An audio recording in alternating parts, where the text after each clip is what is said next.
ವೀಕ್ಷಕರೇ, ಈಗ ನೋಡ್ತಾ ಇದ್ರಿ ಬೆಂಗಳೂರಿನಲ್ಲಿ GV ಅದರಲ್ಲಿ ಕೃಷ್ಣ ಬೈರೇಗೌಡರು ಫುಟ್ಪಾತನ್ನು ತೆರವುಗೊಳಿಸ್ತಾ ಇದ್ರು. ತುಂಬ ಜನ ಅವರನ್ನ ಮೆಚ್ಕೊಂಡು ಇಲ್ಲ ಓಕೆ ಕೃಷ್ಣ ಬೈರೇಗೌಡರು ಚೆನ್ನಾಗಿ ಕೆಲಸ ಮಾಡ್ತಾರೆ, ಕೆಲವೊಂದು ವಿಚಾರಗಳನ್ನು ತೆಗಿತಾ ಇದ್ದಾರೆ. ಹಾಗೆ ಅದು ಎಲ್ಲ ಕಡೆನೂ ಕೂಡ ಆಗಬೇಕು, ನಮ್ಮ ಆಸೆನೂ ಕೂಡ ಹೌದು. ಮೈಸೂರಿನಲ್ಲೂ ಕೂಡ ಫುಟ್ಪಾತ್ ವ್ಯಾಪಾರಿಗಳನ್ನ ಇದ್ದಕ್ಕಿದ್ದಾಗೆ ಏನು ಗೋರಿ ಗುಡ್ಡೆ ಹಾಕ್ಬಿಟ್ಟು ತೆಗೆದು ಬಿಸಾಕೇ ಬಿಟ್ರು. ಸೊ ಫುಟ್ಪಾತ್ ವ್ಯಾಪಾರಿಗಳಿಂದ ಸಾರ್ವಜನಿಕರಿಗೆ ತೊಂದರೆ ಆಗಬಾರ್ದು, ದಾರಿ ಹೋಕರಿಗೆ ತೊಂದರೆ ಆಗಬಾರ್ದು, ವ್ಯಾಪಾರ ವಹಿವಾಟುಗಳಿಗೆ ತೊಂದರೆ ಆಗಬಾರ್ದು, ಟ್ರಾಫಿಕ್ಗೂ ಕೂಡ ಸಮಸ್ಯೆ ಆಗಬಾರ್ದು ಅಲ್ವಾ. ಫೈನ್, ನೀವು ಕಾನೂನು ಮಾಡಿರೋದು ಕೂಡ ಫೈನ್ ಆಯಿತು. ಬಟ್ ಹಾಗೆ ನಾನು ಹೇಳ್ತಾ ಇದ್ದೀನಿ, ಫುಟ್ಪಾತ್ ವ್ಯಾಪಾರಿಗಳು ಬೇಕು ಅಂತ ಬಲವಂತ ಬಂಗಲ್ಲಿ ಕೂತಿದ್ದಿಲ್ಲ, ಕೂರಿಸಿದ್ದಕ್ಕೆ ಕಾರಣ ಯಾರು ಹೇಳಿ? ಇದೇ ಕಚ್ಚಡ ಅವ್ರು ಹೇಳಿ ತಿನ್ಕೊಂಡು ಬದುಕಂಥ ಅಧಿಕಾರಿಗಳು. ಪೊಲೀಸರು ಕೂಡ ಕಲೆಕ್ಷನ್ ಬರ್ತಾರಲ್ವಾ, ಅವಾಗ ಗೊತ್ತಿಲ್ವಾ ಇದೇ ಅಧಿಕಾರಿಗಳು ಎಷ್ಟು ಜನ ತಿಂದಿದ್ದಾರೆ? ಬಟ್ ಆದರೂ ಕೂಡ ಇಲ್ಲೀಗಲ್ ಅಂತ ಬಂದಾಗ ಸಫರ್ ಮಾಡಬೇಕಾಗಿರೋದು ಆ ಫುಟ್ಪಾತ್ ವ್ಯಾಪಾರಿಗಳು. ಇವತ್ತೇನೋ ಯಾರಿಗೋ ಲಂಚ ಕೊಟ್ಟು ಒಂದಷ್ಟು ಡೈಲಿ ಮಾಮೂಲಿ ಕೊಟ್ಟು ಕೂತ್ಕೊತೀರಲ್ಲ, ಕೊನೆಗೆ ಹೊಡೆಯೋದು ನಿಮಗೇನೆ, ಬಡವ್ರಿಗೆ ಫಸ್ಟ್ ಏಟ್ ಬೀಳೋದು. ಅದಕ್ಕೆ ದುಡ್ಡು ಕೊಟ್ಬಿಟ್ಟು ಯಾವುದೋ ಜಾಗನ ಅಕ್ವೈರ್ ಮಾಡ್ಕೊಬಿಡ್ತೀನಿ ಅಂತಂದರೆ ಅದು ಆಗದಿರೋದು ಕತೆ. ಆದರೆ ದೊಡ್ಡವ್ರ ಕತೆ ಹಂಗಿಲ್ಲ, ದೊಡ್ಡವನ್ನ ಅಲ್ಲೇ ಗೂಟ ಉಟ್ಕೊಂಡು ಕೂತ್ಕೊಂಡ್ಬಿಡ್ತಾನೆ. ಎನಿವೇಸ್, ಈಗ ಅದ್ರ ಬಗ್ಗೆ ನಾವು ಮಾತಾಡೋಣ. ಫುಟ್ಪಾತ್ ವ್ಯಾಪಾರಿಗಳನ್ನ ತೆರವುಗೊಳಿಸ್ತಾ ಇದ್ದಾರೆ ಮೈಸೂರಿನಲ್ಲಿ ಇದ್ದಕ್ಕಿದ್ದಂಗೆ. ಹೌದು ಸರ್. ಸೊ ಏನು ಹೇಳ್ತೀರಿ?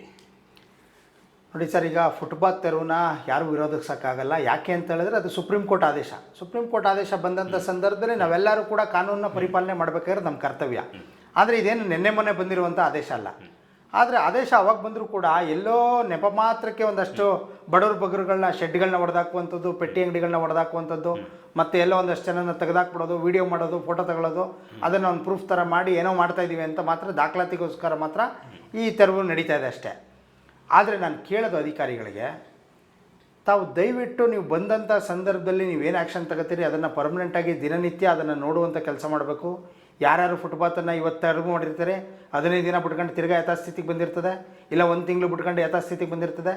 ಆ ಥರ ನೀವು ಬಡವ್ರ ಬಗ್ಗರು ಹೊಟ್ಟೆ ಮೇಲೆ ಏಕಾಏಕಿ ಹೊಡೆದು ಬಿಡ್ತೀರಿ, ಪೆಟ್ಟಿನ ಹಾಕಿ ಅಮುಕ್ಕಿ ಬಿಡ್ತೀರಿ, ಹೊಡೆದಾಕೆ ಬಿಡ್ತೀರಿ, ಇಲ್ಲ ಎತ್ಕೊಂಡು ಹೋಗ್ಬಿಡ್ತೀರಿ. ಮತ್ತೆ ಅವನು ಇನ್ನೊಂದು ಪೆಟ್ಟಿನ ತರಬೇಕು ಅಂದರೆ ಸಾಲ ಸೋಲ ಮಾಡ್ಕೊಂಡು ತರಬೇಕಾಗ್ತದೆ. ಆ ಸಾಲ ಸೋಲನ ಯಾರು ತೀರಿಸ್ತಾರೆ ಸ್ವಾಮಿ?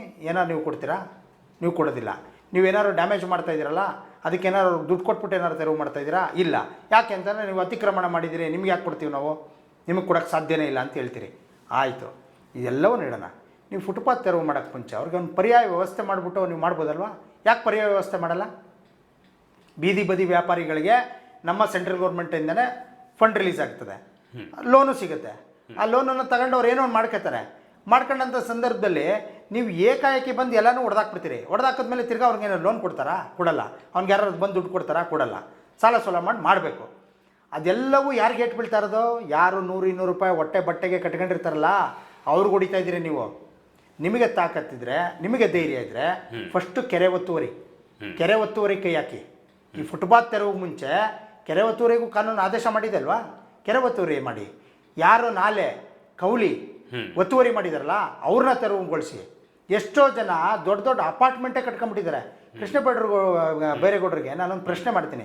ಅಲ್ಲ ಸರ್, ನೀವು ಏಕಾಏಕಿ ಯಾವುದೋ ಬೀದಿಲಿ ನಿಂತಿರೋದು ಈ ಕಾರ್ಗೋಗಿ ಲಾಕ್ ಮಾಡಿ ವಿಡಿಯೋ ಮಾಡೋದು, ಈ ಫುಟ್ಪಾತ್ಗಳನ್ನೆಲ್ಲ ತೆಗೆದುಬಿಟ್ಟು ಯಾರೋ 2 ಅಡಿ 3 ಅಡಿ ಸೀಟ್ ಹಾಕೊಂಡ್ರವ್ರಿಗೆ ನೀವು ತೆರವು ಮಾಡಿಬಿಡೋದು, ಅದನ್ನು ಫೋಟೋ ವೀಡಿಯೋ ಮಾಡ್ಕೊಳ್ಳೋದು, ಈ ಪ್ರಚಾರಕ್ಕೆ ಇಟ್ಟಿಸ್ಕೊತಾ ಇದ್ದೀರಲ್ಲ, ನಿಮಗೆ ನಿಮ್ಮ ಸರ್ಕಾರಕ್ಕೆ ಏನಾದ್ರು ತಾಕತ್ತಿದ್ರೆ ಫಸ್ಟು ಅದನ್ನು ನಿಲ್ಲಿಸಿ. ಯಾರು ಕೆರೆ ಒತ್ತುವರಿ ಮಾಡಿದ್ದಾರೆ, ಯಾರು ನಾಲೆಗಳು ಒತ್ತುವರಿ ಮಾಡಿದ್ದಾರೆ, ಯಾರು ಗೋಮಾಳ ಜಾಗಗಳನ್ನ ಒತ್ತುವರಿ ಮಾಡಿದ್ದಾರೆ, ಸರ್ಕಾರಿ ಜಾಗಗಳನ್ನ ಒತ್ತುವರಿ ಮಾಡಿದ್ದಾರೆ, ಅವ್ರ ಮೇಲೆ ಫಸ್ಟ್ ಆಕ್ಷನ್ನ ತಗೊಂಡು ಅವ್ರನ್ನ ಓಡಿಸ್ಬಿಟ್ಟು ಆಮೇಲೆ ನೀವು ಈ ಬಡವ್ರ ಬಗ್ಗರಿಗೆ ಜಾಗ ಕೆಲಸವನ್ನ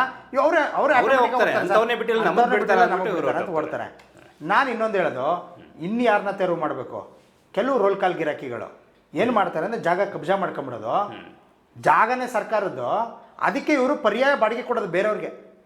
ನಾನು ಈ ಜಾಗ ನಂದು, ನೀನೊಂದು ಕೆಲಸ ಮಾಡೋ, ಡೈಲಿ 100 ಕೊಟ್ಬಿಡು, 200 ಕೊಟ್ಬಿಡು, ಇಲ್ಲೊಂದು ಪೆಟ್ಟಿ ಮಡಿಕೋ, 100 ಕೊಡು, 200 ಕೊಡು, ಇಲ್ಲೊಂದು ಗಾಡಿ ಮಡಿಕೋ ಅಂತ ಎಲ್ಲ ಮಾಡ್ಕೊಳ್ಳೋದು. ಇದೊಂದು ಬೇರೆ ದಂಧೆಗಳು. ಈ ದಂಧೆ ಮಾಡೋರನ್ನ ಫಸ್ಟು ಒಳಕ್ಕೆ ಹಾಕಬೇಕು. ಯಾರು ಅಂತ ತಿಳ್ಕೋಬೇಕು, ಅಂಥವನ್ನ ತೆಗೆದು ಒಳಕ್ಕೆ ಹಾಕಬೇಕು.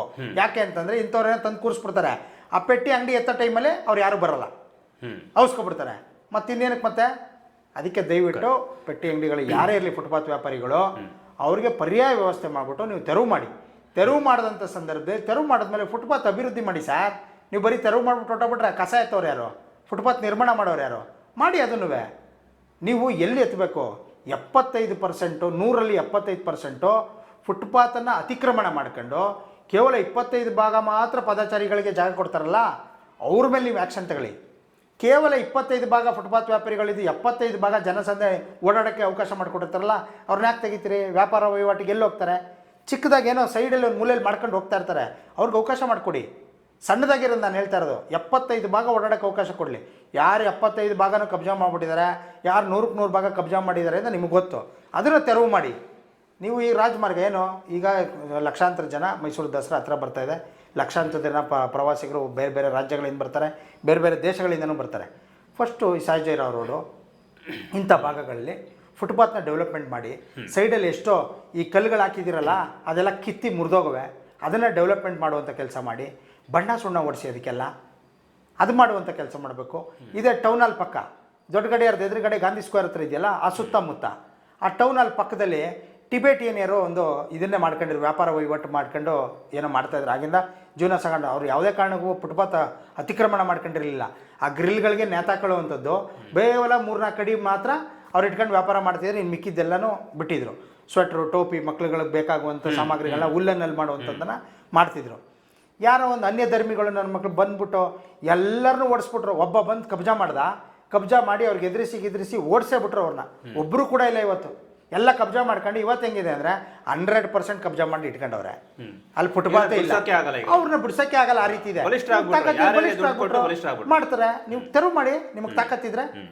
ಸಾಯಿಜಯರಾವ್ ರೋಡು ಏನು ಈ ಚಿಕ್ಕ ಗಡಿಯಾರದ ದೊಡ್ಡ ಗಡಿಯಾರದ ಹತ್ರ ಇರುವಂಥದ್ದು, ಮತ್ತೆ ಏನು ಈ ಟಿಬೆಟಿಯನ್ನೆಲ್ಲ ಓಡಿಸ್ಬಿಟ್ಟು ಮಾಡಿದ್ರಲ್ಲ, ಅವ್ರನ್ನೆಲ್ಲ ತೆರವು ಮಾಡಿಸಿ. ಇವ್ರಿಗೆ ತಾಕತ್ತಿಲ್ವಲ್ಲ, ಇವ್ರಿಗೆ ತಾಕತ್ತಿರೋದು ಯಾರ ಹತ್ರ ಗೊತ್ತಾ?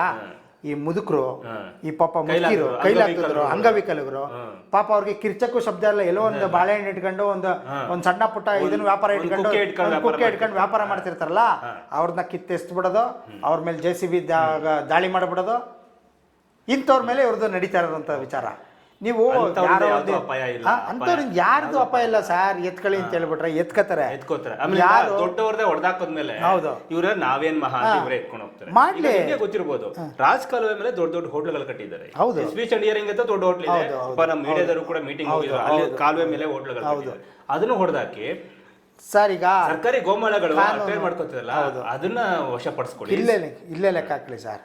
ಎಷ್ಟು ಕೆರೆಗಳು, ಲಿಂಗಾಬುದಿ ಕೆರೆ ಇರ್ಬೋದು, ಮರಿಯಪ್ಪನ ಕೆರೆ ಇರ್ಬೋದು, ಕುಕ್ರಳ್ಳಿ ಕೆರೆ ಇರ್ಬೋದು, ಇಂಥ ಭಾಗಗಳು, ಆಮೇಲೆ ಪೂರ್ಣಯ್ಯನ ನಾಲೆ ಇರ್ಬೋದು, ಎಷ್ಟು ಭಾಗಗಳಲ್ಲಿ ಎಕರೆಗಟ್ಟಲೆ ಇದೆ. ಅಂಥ ಜಾಗನ ಬಿಡಿಸ್ಕೊಳಕ್ ಆಗ್ತಾ ಇಲ್ಲ ಅವ್ರ ಯೋಗ್ಯತೆಗೆ. ಅದನ್ನ ಬಿಟ್ಬಿಟ್ಟು ಬಡವ್ರ ಮೇಲೆ ಪ್ರಹಾರ ಮಾಡೋದಿದೆಯಲ್ಲ, ಅದು ಒಳ್ಳೇದಲ್ಲ. ತಾವು ದಯವಿಟ್ಟು ಅವ್ರು ಪರ್ಯಾಯ ವ್ಯವಸ್ಥೆ ಮಾಡಿ, ಫುಡ್ ಸ್ಟ್ರೀಟ್ ಅಂತಾನೆ ಒಂದು ಜಾಗ ಮಾಡಿ, ಅವ್ರಿಗೊಂದು ಜಾಗ ಕೊಡಿ ವಿಶಾಲವಾಗಿ. ಅವ್ರಿಗೆ ಯಾರ್ಯಾರಿಗೆ ನೀವೇ ID ಕೊಟ್ಟಿದ್ದೀರಿ ಅವ್ರಿಗೆ, ಫುಟ್ಪಾತ್ ವ್ಯಾಪಾರಿಗಳು ಅಂತ, ಅವ್ರನ್ನೆಲ್ಲ ಕರ್ಸಿ ಮೀಟಿಂಗ್ ಮಾಡಿ ನೀವೇ ಕೊಟ್ಟಿದ್ದೀರಾ. ನೀವೇ ಕೊಟ್ಟಿರೋ ನೀವೇ. ಅದನ್ನೇ ಸರ್ ನಾನು ಹೇಳ್ತಾ ಇರೋದು. ಅವ್ರ ನಂತರ ಕಂದಾಯ ಬೇರೆ ಕಟ್ಟಿಸ್ಕೊತಾ ಇದ್ದೀರಿ ನೀವು. ಹಾಗಾಗಿ ನೀವು ಪರ್ಯಾಯ ವ್ಯವಸ್ಥೆ ಮಾಡಿ. ಅವ್ರಿಗೆ 10 ಕೊಡ್ತಿರೋ, 10-15 ಕೊಡ್ತಿರೋ, ಇಲ್ಲ 5/5 ಕೊಡ್ತಿರೋ, ಅವ್ರು ಏನು ವ್ಯಾಪಾರ ಮಾಡಿದ್ರು ಅದಕ್ಕೆ ತಕ್ಕಂತೆ ಆ ಜಾಗಗಳನ್ನ ನೀವೇ ಶೆಡ್ ನಿರ್ಮಾಣ ಮಾಡಿ, ಫುಟ್ಪಾತ್ನ ನೀಟಾಗಿ ರೆಡಿ ಮಾಡಿಸಿ, ಬೇರೆ ಒಂದು ಮಾಳ ಯಾವ್ದು ಜಾಗ ಇದೆಯೋ ಸರ್ಕಾರಿ ಜಾಗ ಅಲ್ಲಿ ಕೂರಿಸುವಂಥ ಕೆಲಸ ಮಾಡಿ. ಅವ್ರ ಹತ್ರ ನೀವು ಟ್ಯಾಕ್ಸು ತಗೊಳ್ಳಿ, ಏನು ತೊಂದರೆ ಇಲ್ಲ. ಮೇಂಟೆನೆನ್ಸ್ ಚಾರ್ಜ್ ತೆಗೆದಿರೋ ಅದು ತಗೊಳ್ಳಿ. ಕಸ ವಿಲೇವಾರಿಗೆ ಬೇಕಲ್ಲ ಮೇಂಟೆನೆನ್ಸ್ ಮಾಡಿ. ಅಲ್ಲಿಗೆ ಒಂದು ಅಧಿಕಾರಿಗಳನ್ನ ಹಾಕಿ, ಕಾರ್ಪೊರೇಷನ್ ಅಧಿಕಾರಿಗಳನ್ನ ಹಾಕಿ, ಸ್ವಚ್ಛತೆ ಕಾಪಾಡುವಂಥದ್ದು ಪ್ರತಿಯೊಂದಕ್ಕೂ ಹೆಲ್ತ್ ಡಿಪಾರ್ಟ್ಮೆಂಟ್ ಅವ್ರನ್ನ ಹಾಕಿ, ಸ್ವಚ್ಛತೆಯಾಗಿ ಮಾಡ್ತಾ ಇದ್ದಾರೋ ಇಲ್ವೋ ಅನ್ನೋದನ್ನ ನೋಡೋದಕ್ಕೂ ಕೂಡ ಹಾಕಿ ಒಂದು ದೊಡ್ಡ ಫುಡ್ ಸ್ಟ್ರೀಟ್ನ ಮೈಸೂರಲ್ಲಿ ನಿರ್ಮಾಣ ಮಾಡಿ. ಯಾರೇ ತಿಂಡಿ ತಿನ್ಬೇಕು ಅಂತಂದ್ರೆ ಒಳ್ಳೆ ಉತ್ತಮವಾಗಿ ಒಂದು ಪಾರ್ಕಿಂಗ್ ಇರಬೇಕು, ಅಲ್ಲಿ ಗಾಡಿ ನಿಲ್ಸಿ ಆರಾಮಾಗಿ ಹೋಗ್ಬೇಕು. ಇಲ್ಲ ನೀವು ಗಾಡಿ ನಿಲ್ಸ್ಬಿಟ್ಟು ಅವ್ರ ಶೌಚಾಲಯ ಎಲ್ಲ ಇರಬೇಕು, ಅವರೆಲ್ಲ ಗಾಡಿ ನಿಲ್ಸ್ಬಿಡೋದು, ತಿರ್ಗಾ ಅದನ್ನ ಪೊಲೀಸವ್ರು ಬಂದು ಲಾಕ್ ಮಾಡ್ಕೊಂಡೋಗಿ ಅದನ್ನು ದುಡ್ಡು ಕಿತ್ಕೊಳ್ಳುವಂಥದ್ದು. ತಿನ್ನಕ್ಕೆ ಎಷ್ಟು ದುಡ್ಡು ಖರ್ಚು ಮಾಡಿ ಅದಕ್ಕಿಂತ 3x ದುಡ್ಡು ಆಮೇಲೆ ಪೊಲೀಸವ್ರು ಕಟ್ಟಬೇಕಾಗ್ತದೆ. ಆಮೇಲೆ ಅಲ್ಲಿ ಬಂದಂಥ ಸಂದರ್ಭದಲ್ಲಿ ಶೌಚಾಲಯ ಸರಿ ಇಲ್ಲ ಅಂತಂದರೆ ಅದು ಇನ್ಫೆಕ್ಷನ್ ಆಗಿ ಹಾಸ್ಪಿಟ್ಲಿಗೆ ದುಡ್ಡು ಕಟ್ಟಿಸುವಂಥ ಕೆಲಸ ಮಾಡಬೇಡಿ. ಅಲ್ಲೆಲ್ಲ ಫುಟ್ಪಾತಲ್ಲಿ ಯೂರಿನ್ ಮಾಡಿಸುವಂಥ ಕೆಲಸ ಮಾಡಬೇಡಿ. ಆ ಗಬ್ಬಿಂದನೇ ಯಾರು ತಿನ್ನಕ್ಕಾಗಬಾರ್ದು, ಅಲ್ಲಿ ಹೋಗಕ್ಕೆ ಆಗಬಾರ್ದು, ಆ ಥರ ನಿರ್ಮಾಣ ಆಗಬಾರ್ದು. ಒಂದು ಒಳ್ಳೆ ಶೌಚಾಲಯ, ಒಂದು ಹೆಲ್ತ್ ಸಿಸ್ಟಮ್, ಏನಾದ್ರು ಅನಾರೋಗ್ಯಕ್ಕೆ ಹೆಚ್ಚು ಕಮ್ಮಿ ಆದಂಥ ಸಂದರ್ಭದಲ್ಲಿ ಒಂದು ಹೆಲ್ತ್ ಕ್ಯಾಂಪ್ ಥರ ಅದೇ ಜಾಗದಲ್ಲಿ ಇಡುವಂಥದ್ದು, ಪಾರ್ಕಿಂಗ್ ವ್ಯವಸ್ಥೆ ಮಾಡಬೇಕು. ಒಂದು ಅಚ್ಚುಕಟ್ಟಾಗಿ ಅವ್ರಿಗೆಲ್ಲರಿಗೂ ಒಂದು ಶೆಡ್ ನಿರ್ಮಾಣ ಮಾಡಿ ಬೀದಿ ಬದಿ ವ್ಯಾಪಾರಿಗಳಿಗೆ ಅನುಕೂಲ ಮಾಡಿಕೊಡಿ. ಯಾಕೆ ಸಕ್ಸಸ್ ಆಗಲ್ಲ? ಟ್ಯಾಕ್ಸ್ ತಗೊಳ್ಳಿ ಸ್ವಾಮಿ, ಅವ್ರ ಹತ್ರ ಟ್ಯಾಕ್ಸ್ ತಗೊಳ್ಳಿ, ಕಸ ವಿಲೇವಾರಿಗೆ ಮೇಂಟೆನೆನ್ಸ್ ಚಾರ್ಜಸ್ ತಗೊಳ್ಳಿ, ಏನು ಅಭ್ಯಂತರ ಇಲ್ಲ. ನೀವು ತಗೊಂಡು ಮಾಡುವಂಥ ಕೆಲಸ ಮಾಡಿ. ಅದನ್ನು ಬಿಟ್ಟು ಏಕಾಏಕಿ ಈ ಥರ ಮಾಡುವಂಥದ್ದು ಒಳ್ಳೆಯದಲ್ಲ. ಅದರಲ್ಲೂ ನಿಮಗೆ ತಾಕತ್ತಿದ್ರೆ ಕೆರೆ ಒತ್ತುವರಿ, ಕವಲಿ ಒತ್ತುವರಿ, ಮತ್ತು ನಾಲೆ ಒತ್ತುವರಿಗಳು, ಮತ್ತೆ ಯಾರು ಅತಿಕ್ರಮಣವಾಗಿ ಯಾರ್ಯಾರು ಸರ್ಕಾರಿ ಜಾಗಗಳನ್ನ ಅತಿಕ್ರಮಣ ಮಾಡ್ಕೊಂಡಿದ್ರೆ ಅವ್ರ ಮೇಲೆ ಆಕ್ಷನ್ ತಗೊಳ್ಳಿ. ಆಮೇಲೆ ಈ ಬಡವ್ರ ಬಗ್ರ ಮೇಲೆ ಬರಬೇಕು ಅಂತೇಳಿ ನಾನು ಮನವಿ ಮಾಡ್ತೀನಿ ಸರ್. ನೀವು ಇಷ್ಟೊಂದೆಲ್ಲ ಹೇಳಿದ್ರಿ, ಎಲ್ಲವೂ ಜನಗಳಿಗೂ ಒಳ್ಳೇದಕ್ಕೆ ಹೇಳಿದ್ರಿ, ಆದರೆ ನಿಮ್ಗೆ ಗೊತ್ತಾಗಲ್ಲ ಸರ್. ಜನ ಮತ್ತೆ ಆ ಕಳ್ಳಂಗೆ ಓಟ್ ಹಾಕ್ತಾರೆ. ಸೊ ಅದನ್ನ ಅರ್ಥ ಮಾಡ್ಕೊಳ್ಬೇಕು. ಎಲ್ಲವೂ ಏನು ಗೊತ್ತಾ, ಈಗ ನಾವೆಲ್ಲ ಫೈಟ್ ಮಾಡ್ತಾ ಇರ್ತೀವಿ, ನಮ್ಮೊಟ್ಟಿಗೆ ಒಂದು 4 ಜನ ಇದ್ಕೊಂಡು ಮತ್ತಷ್ಟು ಶಕ್ತಿ ಸಿಗುತ್ತೆ. ಯಾರಿಗೋಸ್ಕರ ನಾವು ಫೈಟ್ ಮಾಡ್ತೀವಿ ಅವನೇ ನಮ್ಮ ಮತ್ತ ಸಾಕ್ಷಿ ಹೇಳೋದಕ್ಕೆ ಬರಲ್ಲ, ಅವರೇ ನಮ್ಗೆ ಸಪೋರ್ಟ್ ಮಾಡಕ್ ಬರಲ್ಲ, ಅವನಿಂದನೇ ಕೋರ್ಟ್ಗೆ ಹೋಗ್ಬಿಟ್ಟಿರ್ತೀವಿ. ಏನ್ ಹಣೆ ಬರೋದು ಸರ್ ಇವೆಲ್ಲ. ನಾವು ನೋಡಿ ಇತ್ತೀಚೆಗೆ ಸ್ವಲ್ಪ ನ್ಯೂಸ್ಗಳು ಕಮ್ಮಿ ಮಾಡಿದೀನಿ, ಆದ್ರೆ ಸೈಲೆಂಟ್ ಆಗಿದ್ದೀನಿ ಅಂತಲ್ಲ ಸರ್, ಮತ್ತೆ ಎದ್ದಿದ್ದೀವಿ. ಈಗ ಒಂದೇನಂದ್ರೆ ನೀವು ಹೇಳಿದ್ರಿ ಸರ್ ಇಷ್ಟೆಲ್ಲ ಮಾಡ್ತೀರಿ ನಿಮ್ಗೆ ಓಟ್ ಹಾಕಲ್ಲ ಸರ್ ಅಂತ. ಓಟ್ ಹಾಕೋದಿರ್ಲಿ ಸರ್, ನಮ್ಮಂಥವ್ರಿಗೆ ಟಿಕೆಟೇ ಕೊಡಲ್ಲ, ಟಿಕೆಟೇ ಕೊಡಲ್ಲ, ನಮ್ಮಂಥವ್ರು ಟಿಕೆಟೇ ಕೊಡಲ್ಲ. ಓಕೆ, ಕರೆದಂಚು ನೀರು ಕೂಡ ಕೊಡಲ್ಲ 100%. ಯಾಕೆ ಅವ್ನಿಗೆ ಶಾಲುಪೇಟ ಹಾರ ಯಾಕೆ ಯಾರ್ಯಾರು ಹೋರಾಟ ಮಾಡ್ತಾರೆ, ಅವ್ನು ಒಳ್ಳೇದು ಮಾಡ್ಬಿಟ್ರೆ ನೆಕ್ಸ್ಟ್ ನಾನು ಭ್ರಷ್ಟ ಆಗಿದ್ದೆ, ನನಗೇನಾದ್ರು ಚೀತು ಅಂದ್ಬಿಡ್ತಾರೆ ಅಂತಾರೆ. ನಾವು ಕೊಡಕ್ಕೆ ಹೋಗೋದಿಲ್ಲ. ಯಾರು ಒಳ್ಳೆಯವ್ರು ಇರ್ತಾರೆ, ಎಷ್ಟೋ ಜನಕ್ಕೆ ಟಿಕೆಟ್ ಕೊಟ್ಟಿರಲ್ಲ, ಟಿಕೆಟು ವಂಚಿತರಾಗಿರ್ತಾರೆ. ಈ ಥರದ್ದೆಲ್ಲ ಎಲ್ಲ ಒಂದು ಕಡೆ ಶೈನ್ ಆಗ್ಬಿಟ್ಟ ಅಂದ ತಕ್ಷಣ ಅವನು ತುಳಿಯುವಂಥ ಕೆಲಸ, ಹಂಪುವಂಥ ಕೆಲಸ, ಅವನ ಮೇಲೆ ಸುಖ ಸುಮ್ಮನೆ ಆರೋಪ ಮಾಡುವಂಥ ಕೆಲಸ, ಅವ್ನು ಹಂಗೆ ಹಿಂಗೇನವನು ಅವ್ನು ಯಾವತ್ತೂ ಏನು ಕೆಲಸ ಮಾಡಿರೋದಿಲ್ಲ. ಈಗ ಉದಾಹರಣೆ, ಒಬ್ಬ ವ್ಯಕ್ತಿಗೆ ಏನೋ ಒಂದು ಕೆಲಸ ಮಾಡಿದ್ದಾನೆ ಅಂದ್ರೆ ಅವನು 3 ಕಾಸು ಉಪಯೋಗ ಆಗಿರಲ್ಲ. ಅವನಿಗೆ ಯಾರು ಉಪಯೋಗ ಆಗಿರ್ತಾನೋ ಈ 3 ಕಾಸು ಉಪಯೋಗ ಆಗದೆ ಅಯೋಗ್ಯ ಈ ಯೋಗ್ಯನ ಬಗ್ಗೆ ಮಾತಾಡುವಂಥ ಕೆಲಸವನ್ನು ಮಾಡ್ತಾರೆ. ಅದಕ್ಕೆ ಏನು ಮಾಡಕ್ಕಲ್ಲ ಸರ್, ಅಯೋಗ್ಯರು ಇದ್ದೇ ಇರ್ತಾರೆ. ನಮ್ಗೆ ಯೋಗ್ಯತೆ ಇದೆ, ಇವತ್ತು ಕೂತಿದ್ದೀವಿ. ಯಾಕೆ ನಾವು ಇವತ್ತು ಕ್ಯಾಮ್ರಾ ಮುಂದೆ ಬಂದು ಕೂತಿದ್ದೀವಿ ಅಂದ್ರೆ ನಾವು ಯೋಗ್ಯರಿದ್ದೀವಿ, ಬಂದು ಕೂತ್ಕೊಂಡು ಮಾತಾಡ್ತಾ ಇದೀವಿ. ಹಿಂದೆ ಮಾತಾಡೋರು ಅಯೋಗ್ಯರು, ನಾವೇನು ಮಾಡೋಕ್ಕಾಗಲ್ಲ. ಅವ್ರನ್ನ ಯಾರನ್ನು ಮಾಡೋಕ್ಕಾಗಲ್ಲ ಸರ್. ಈಗ ನೀವು ಸಾಮಾಜಿಕ ಜಾಲತಾಣಗಳಲ್ಲಿ ನಿಮ್ಮ ನ್ಯೂಸ್ ಆಗ್ತಂಥ ಸಂದರ್ಭದಲ್ಲಿ ಯಾರೋ ಒಂದಷ್ಟು ಜನ ಕಾಸು ಕೊಟ್ಟು ಕಮೆಂಟ್ಸ್ ಹಾಕ್ಸೋರು ಇರ್ತಾರೆ. ಆಮೇಲೆ ಕೆಲವರು ನೀವು ಹಿಂಗೆ ಮಾಡ್ಬಿಡಿ ಅಂತ. ಅದರಿಂದ ನಮ್ಮ ಮರ್ಯಾದೆ